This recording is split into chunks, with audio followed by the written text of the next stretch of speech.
We hear from so many people just like you who feel like they're doing marriage alone. And this is tragic.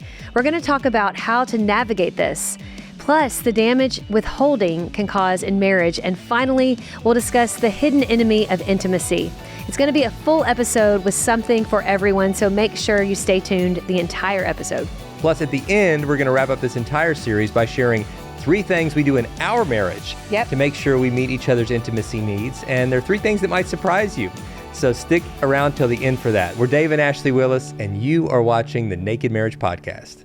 I love it. All right. So diving into navigating loneliness in marriage, I think probably the number one way, or I guess the number one complaint when it comes to people who feel like they're in a lonely marriage. You know, we've had blogs about this. You guys can Google it. We have blogs called, there's one in particular called The Lonely Marriage, where we go through this. If you're not sure, if you're like, do I have a lonely marriage? It kind of goes through some ways to know if you definitely are in a lonely marriage. But I would say if you even have that thought, you might have some symptoms of being in a lonely marriage. But the number one way this kind of happens is through something called emotional withholding. Now, what do we mean by this? Emotional withholding is when you are not willing to really show emotions or connect emotionally with your spouse. And I do think that there are times where maybe you started out where you guys were all about sharing the emotions, you were all about connecting emotionally, and then you find yourself in a hard season where you're grinding it out. You both are trying to save for a house. You're trying to save for your kids', college fund or whatever. And usually it has to do with work. I feel like people are kind of, you're in your workspace, I'm in my workspace. This is just part of our life where we have to grind it out. And there ends up like this withholding of emotion. And we tell ourselves, I'm too busy to share that with him or her. She wouldn't understand. He wouldn't understand. And, so we're not necessarily intentionally doing this, but it has, ramifications nonetheless. And it often leads to loneliness. Now, there's other times where a spouse will emotionally withhold things from their spouse because they are maybe sharing it with someone else. It's not necessarily an affair or like some kind of inappropriate relationship, but they've decided their spouse is not their safe person. So they're going to their mom, they're going to their dad, they're going to their friend, they're going out with the boys after, and they're talking about all their grievances. They're going out with the girls and having margaritas and like, you're my safe people, you're my people. And you're the if only he me. understood me. Yeah, exactly. And I'm not saying don't get with friends. I was on a girls' weekend like a week ago with some of my besties, and we do share things, but you better believe that I'm not going to emotionally, share more with my friends than I am with the love of my life. Like, he's going to get the full bearing of emotions. He's going to be the one where I'm going to lean in even more and want to know how you feel about things, right? Yeah. And so I think that those are some reasons we fall into this. But I think a lot of times too, we convince ourselves that our spouse can't take it. I think like we're kind of stoically withholding because we're like, it's my cross to bear. He can't take it. She can't take it. They just they can't process my emotions. Yeah. So we hold back. Oh, that's tough. It's so tough. There's a lot of reasons. And then you get into that groove of not sharing, and it just creates more distance. Mm-hmm. And that distance makes you feel even less safe about sharing. Mm-hmm. And the chasm grows wider. Yeah. And so you have to work hard to bridge that chasm, that emotional withholding. This is something that our exo mediators are particularly skilled at helping couples do, is bridge that gap when there's been emotional distance and to rebuild kind of the foundations of communication. And the process happens quickly. Just in a 1 or 2 day mediation, something Ashley and I have been through ourselves. Yeah, it's awesome. It is great to help you with communication. So you can learn more about them at exomarriagehelp.com. That's a link we share in almost every episode because we believe in it so strongly, what our team here at Exo does with the mediators. We'll put that in the show notes as well. So if you find yourself in that rut, that's one of the many tools that can help you dig out of it. Now, another thing we need to talk about is... Before we move on, can I mention something real quick? Yeah. So talking about withholding, I heard a great talk from one of our friends, Dr. Les Parrott, recently at one of our Exo marriage conferences in Grapevine. And he actually, kind of coined this phrase in one of their books, and they've been doing marriage ministry forever. Literally, they wrote the book that we went through in our premarital training, I guess. Yeah, it was called Saving Your Marriage Before It Starts. Over 23 years ago, we went through that. It was so great. Now it's known as SYMBIS. It's basically the acronym for that. But they're great people. And Les shared this thing where he said, you need to share, he said, you need to share withholds is what he called them. And he explained, he said, it's basically what we're talking about, like things that you just don't share for whatever reason, because maybe you don't feel like it's the right time. You don't feel like they can take it. You don't want to share it because you're like, I just don't want to talk about it. Whatever reason, he's like, you need to get out of that negative spiral because it does create distance. And he said, so there's this exercise you can do where together you have a practice of once a week, I think is what he said, where you share withholds. And what you do is a withhold sandwich. So you start out with a really positive withhold. It's not always negative. Double positive, right? It is. You start with a positive, so it's a sandwich. You start with a positive, like, you know what? I didn't tell you thank you for this thing that you did earlier in the week. Like, that was so meaningful to me. Thank you so much. And I'm sorry I withheld that. And then you go into, you know what? I was really upset. So the negative one. It was really upset that you were late getting the kids. Like, we've talked about this. You really need to be punctual because they were left there, a little bit longer, and it kind of put the teacher out or whatever it is. You actually never done that. I'm just using that as an example. And then the last one is a positive and say, so, and then you would finish that negative with, so next time, can we communicate better about that? And if you can't make it, let me know so I can make other arrangements. And then positive, finishing up that sandwich, say, and by the way, your coffee every morning that you make me is the best. Like, thanks for going that extra mile and like making it in just the intensity that I like it. It's just so kind. And then you have shared something where it's in that withhold sandwich. So the negative one, which did need to be said, isn't as much of a sting. It's not taken negative because they've already heard double positive. It puts a spoonful of sugar with that medicine. It does. And I just loved how he articulated that because I thought that's so doable. It's so doable. And he said in his marriage, it went from if it was just negative, hey, we need to talk, or I'm going to share these withholds. Yeah. It was like, oh my gosh, no, it's like just getting beat up. I don't want to do that. Yeah. But now with the positive, negative, positive, they look forward to it. When they say you want to share withholds, he's like, yes, let's go. I know, do this. I'm going to get double the encouragement and compliments, and then one point of kind of correction that's spoken in love. That really probably needs to be worked on. Yeah, that needs to be worked on. So it's a blind spot I'm going to see.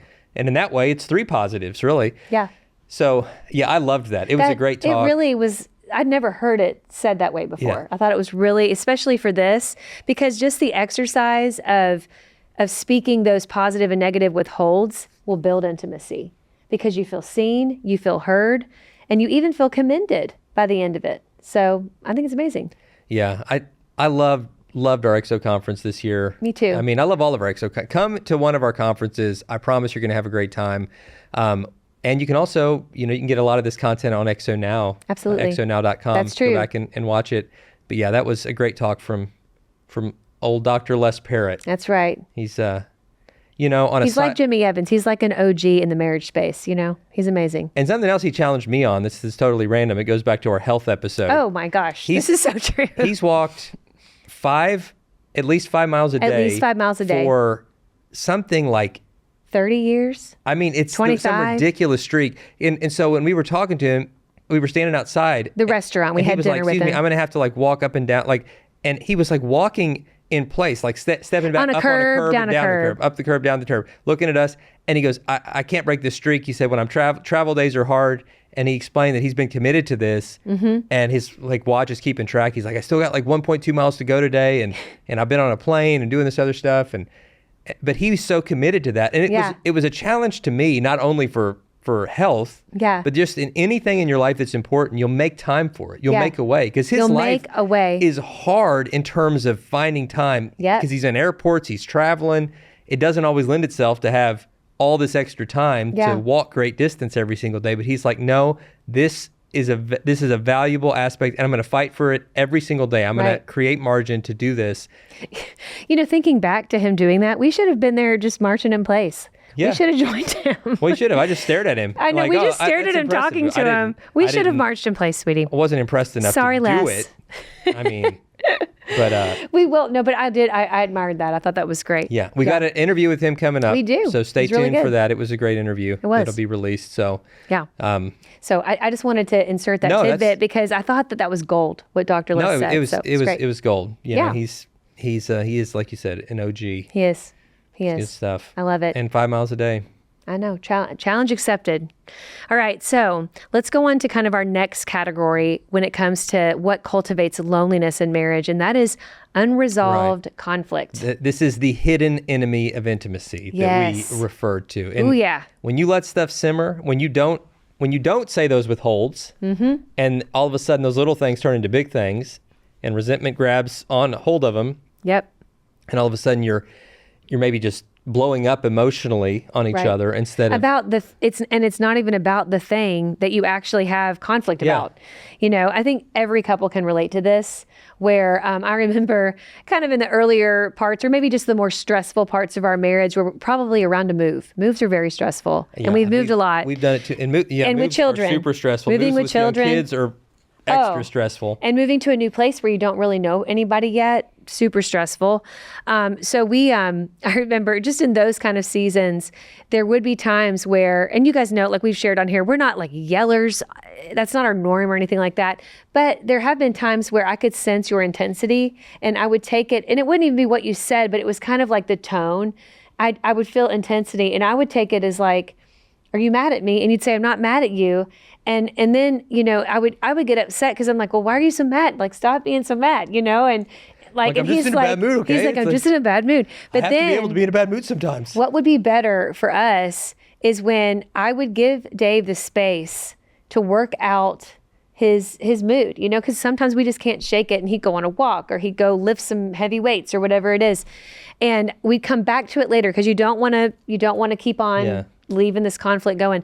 And I would say, hey, what was it earlier? Why were you so frustrated? And he would say, I'm so sorry. Like that was, actually just recently there was something where you were just having a morning. Yeah. It's not even that you said, you didn't yell, but I could feel and snippy and it had nothing to do with you. But right. But you apologized. You said, honey, I'm so sorry. That came off really snippy this morning. It had nothing to do with you. I'm just, stressed about whatever it was. I can't remember what it was. And I was like, well, let's talk about that. Like, let's unpack that. And so, because then I wanted to be that safe place. And I realized early in our marriage, if I always shut down your frustration, I'm not allowing you to be the safe place where you can have, free reign to just say like, I'm really stressed about this thing, or I have conflict with you. Like, I really don't like that you're not prioritizing this particular part of our marriage. You may not even realize it. I'm going to give you the benefit of the doubt, but I am so frustrated about that. Like, it really, really frustrates me. And that way we can have that conversation in a calm way and not allow this conflict to just simmer below the surface, because then it builds up into resentment. And what happens is over time, we make assumption after assumption after assumption that they meant that. They meant to hurt me. Yeah, they're being so mean. They were trying to hurt me. And he never does this. He always does that. And before you know it, you can fall into a category that Dr. John Gottman, he has some really good marital information out there. Many of you are familiar with the Gottman Institute, a lot on communication. And he calls that like the kiss of death is when you fall into contempt, where you can't even think. Like anytime your spouse, pops into your head or you see them, you're like, I don't even want to look at you because you always mean to hurt me. You always mean like you are my worst enemy. Like that's really what contempt is like, you are my enemy. And I've got to defend myself all day long. And I think where loneliness enters in this picture is really like somewhere in between there. I feel like there's this point, or maybe right when you get to contempt, there is a point where you're so disconnected and maybe even angry that you just stop talking altogether. Yeah. And you guys start living separate lives. You start just like, well, if we can't get along, then I'm just not going to talk, because every time we talk, it's just hard and we're not getting along, and he doesn't get me, she doesn't get me. So you know what? I'm going to do my own thing. And that's where you really, really see that loneliness grow. And it's hard. And now I will say, with all that doesn't mean you can't make it better. You can. You first have to recognize like, hey, we've not been communicating in a healthy way. We've not been fostering our relationship and fostering our intimacy, and we need to reconnect again. I'm going to have to reprioritize my marriage as being my first human relationship priority under God, and I need to start spending time and effort on this marriage so that I can rekindle, what we've lost, because you can regain it and really pray about it, pray together, and just start doing, some of these things we've talked about all throughout this podcast to build the intimacy back within your marriage. Yeah. Yeah, and be intentional about it. I think just this intimacy series, these 8 episodes, just start, if you missed these, start from the beginning of these and listen with your spouse and talk about, say, what aspects of intimacy are we missing? Yeah. What are the things that we used to do that we've stopped doing? What are the negative habits that have crept in that we need to get rid of? Yeah. What are the barriers to intimacy right now in this season, this unique season? And what would it look like in our marriage if we could move past those and work through those in a really, really healthy way? So I hope that's been helpful to you guys. We've had so much fun in this series, but we're not done yet, because as promised at the beginning of this episode, we're going to share 3 things that we do to make sure that we meet each other's intimacy needs. And hopefully these 3 things will be applicable to you. All right. Number 1, we have a policy where we always try to answer the phone when our spouse is calling. Yes. Even if it's just to say, sweetie, are you okay? I'm tied up at the moment. Can I call you right back? Right. Or at least if we see we missed it, we call right back. Or call right back. Yeah. And we miss each other's calls. Oh, yeah. I mean, who doesn't? It still happens all the time, but not intentionally. No. We don't do it. We don't do that intentionally. I mean, even if I'm on the phone with somebody, unless it's like an emergency situation, even like with my mom, I'll be like, "Hey, Mom, Dave called me. I'll call you right back, and I'll take your call." Yeah.